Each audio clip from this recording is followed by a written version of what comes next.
David Jennings. In fact, I've got a couple guys that I hired that works at Flint Hill. And again, it's like I say, it's a small world on the firefighter side because they work. Most firefighters work some 3 different stations. Which makes sense. They're off. They got that much time off, and they work a couple shifts at different stations. That would be the preferred thing to do. Just as a firefighter, I just switch units and go somewhere else and work here. That what? That would be the preferred thing to do as a firefighter. Like, just go work at another unit. Well, again, if you're, it's kind of like a teacher's job as a firefighter. Mm-hmm. You don't do it for the pay. You don't get rich being a firefighter. Now, once you get up the ranks, you start getting bugles. They call bugles, or your collars, your rank. You get up to the deputy chief, assistant chief, and chief of the department. You start making decent money. But firefighters want to make like school teachers. You know what I'm saying? You don't do it for the money. You do it for the love of the job. Which is the part I don't like the most? Yeah, well, it's like police and cops, cops and firefighters, school teachers are all the same. They're the most underpaid professions, but critically and some needed. of the most critical. But yeah, they'll work 2 or 3 different stations because they're doing it for the love of the job. And it's the same thing. You just put a different uniform on when you walk out the door. Because all of my guys, I was the first, and this goes back almost 20 years ago, I was the first fire department in Mecklenburg County to hire firefighters. Because we were, for years and years, the whole county, outside of Charlotte Fire Department, the city limits of Charlotte, the whole county was volunteer fire department. Oh, wow. Volunteer firefighters. All of it? The whole county, and that was like 19 stations. Wow. So back 90, early 90s. I'm trying to remember when we exploded. Matthews Mint Hill exploded, and I don't know if you know Idlewild Road. I'm not familiar with that. Idlewild Road, there was a station on Idlewild Road is where I was at. That was a station, our headquarters station. Okay. And we covered all of Matthews, all of Mint Hill. And we were running, as volunteers, 3,000 calls a year. So it was about 7.5 calls a day, all volunteers. So it was killing us. So we started having to hire people, and like I said, I was the first department to hire. And we still use volunteers at night and weekends, but daytime we had to have paid guys because everybody was working. They couldn't show up when we needed them. And that's a critically needed job. So, yeah. Today, there's no all volunteer departments left in the county. Everybody's either paid or full-time or part-time paid. The whole county. Dude, I don't know if people understand how townships are made, like needing to have a fire department and a police station in order to be in a, postal service office? Yeah, they don't understand. Most taxpayers, most residents have no damn clue. They think because they pay taxes, when they call 911, they get a big red truck and they get a police car or whatever. And normally they do, but they have no clue of how it's funded. None whatsoever. Do we understand how that works here? Or? Absolutely not. I can tell you. Because I fight for it. Well, not much anymore, but as a group, we fight for funding every year. And you shouldn't have to. We're going through a budget right now. It has to be due by the end, or is due the end of February. Fiscal year budget? Yeah. Yeah. So it's fiscal year. It's not count. So our budget, we start working on the budget February. It's due to county council the 1st of March. Okay. And it's approved in April, and the budget starts in June. The new budget, the new money starts in June.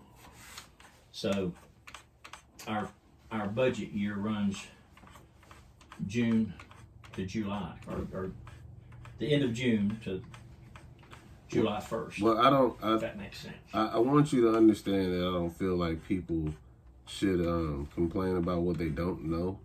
But with those small tools that I've learned from someone else about town ownership or how the township works, that was just a pivotal key on why people do the things that they do. Yeah. Out of sight, out of mind. So if I don't have to think about it, no one No, ever told me.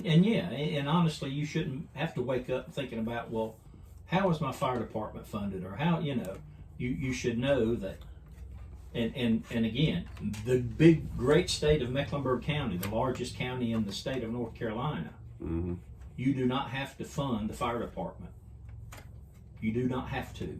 The city of Charlotte, yes, because of how many people, but the county, and for years and years, the county gave those volunteer departments I was telling you about, their total budget for 21 stations was less than $2 million for years.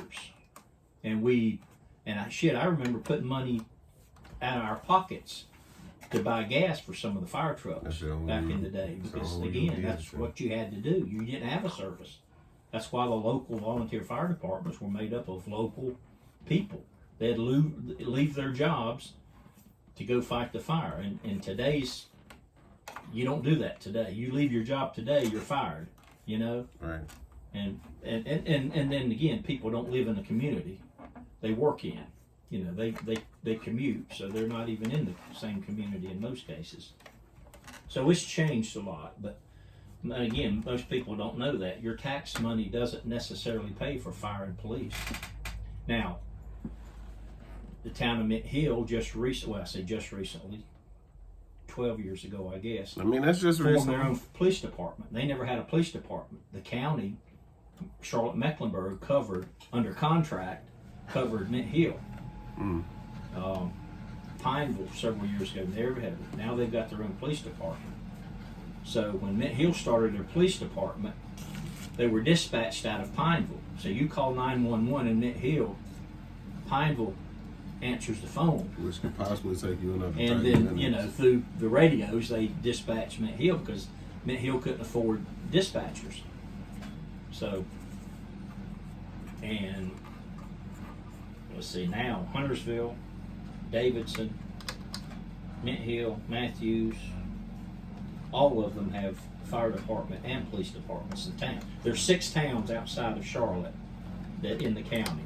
Okay, those are, like I said, the North, Davidson and Cornelius, and Davidson, Huntersville and Cornelius, Pineville, What about the Mint Hill, Kannapolis? Matthews. What about the Kannapolis area? Does that fall under Mecklenburg? No, Or Kannapolis is Cabarrus County. Cabarrus That's County. Concord, Cabarrus County. And when I would tell people Charlotte isn't as big as people think it is, I'm like, yeah, it has a lot of zonings, a lot of other places that have areas that can be comparable.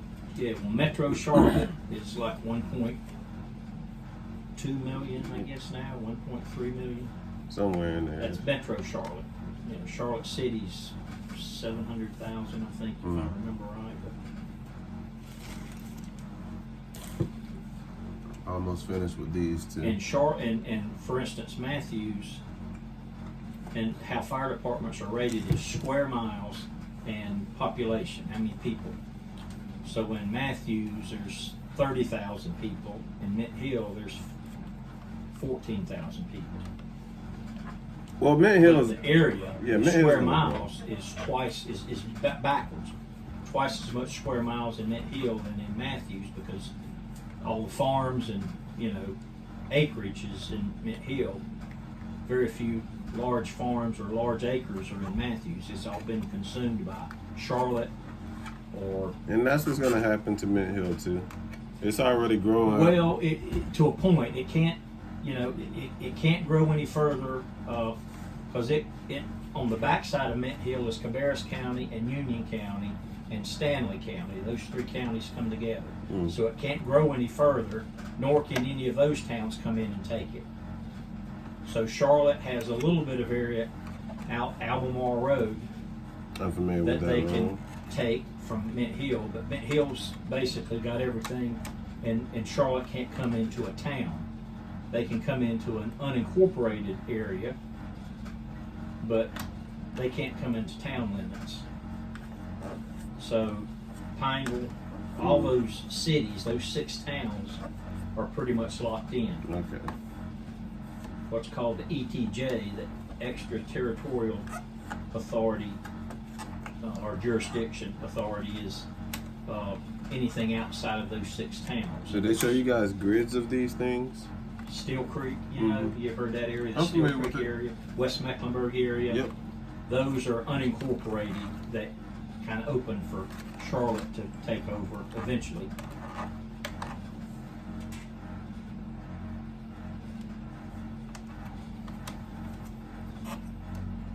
Steel Creek's a huge area. It is. They're building their 3rd fire station, county fire station. Everybody over there is paid too, correct? In those fire stations? Yes. Okay. Yeah, well, not everybody. It's, like I said, they're combination stations. Most of them are paid. What they call combination, you've got a minimum of 4 people at every station that are paid. So those 4 people are there 24/7, and then anybody else comes in as either part-time or volunteers to come in. So Gotcha. 4 people won't do anything on the fire ground. That gets that's one truck. So 1 person's driving, 1 person's in charge, and 2 firefighters. So that's your crew. And 4 people can't really put out a house fire. Well, a very small house fire, but that's why you see so many trucks from so many different agencies, because you're bringing in personnel and trucks or water, but mostly personnel. I mean, everything required to put it out. Yeah. There's no limit.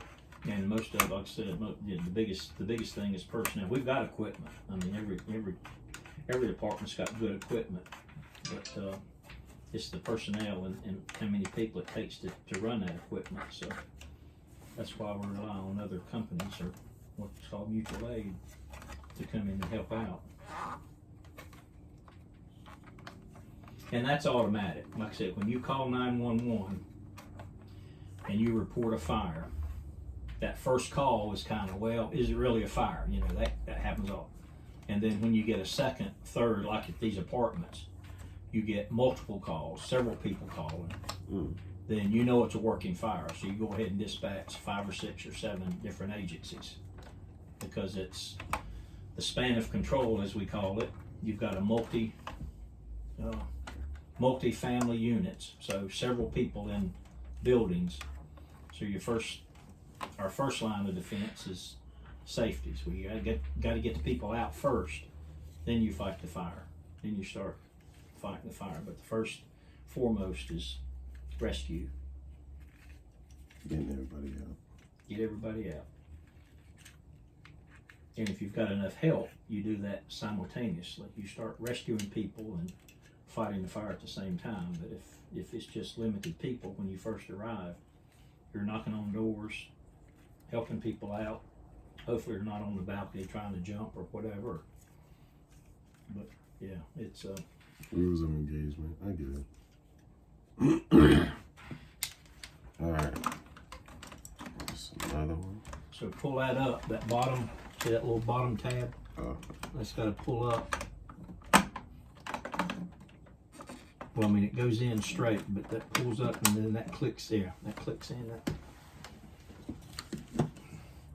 It looks different already. I just had to take some time with it. Now, is that, well, I guess we'll see. I was going to say, does that mean you have to go in and clean the rollers and all that, or you don't know that yet? Oh, okay.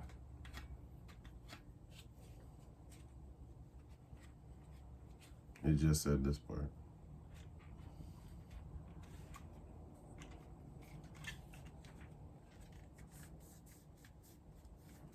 Can you print from your phone or no?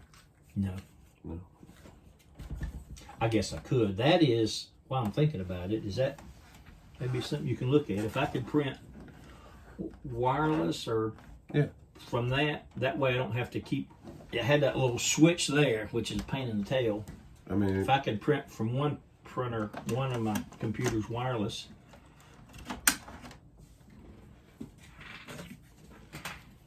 Is this computer able to get onto the Wi-Fi? I think that one is. You the printer, you mean? Yep. Yeah, I think so. You got the Wi-Fi password? Yes. All right. Give me just one moment. Let me finish this up.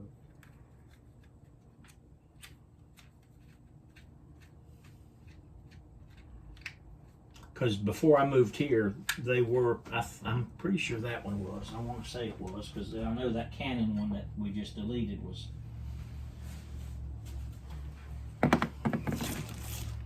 Wireless.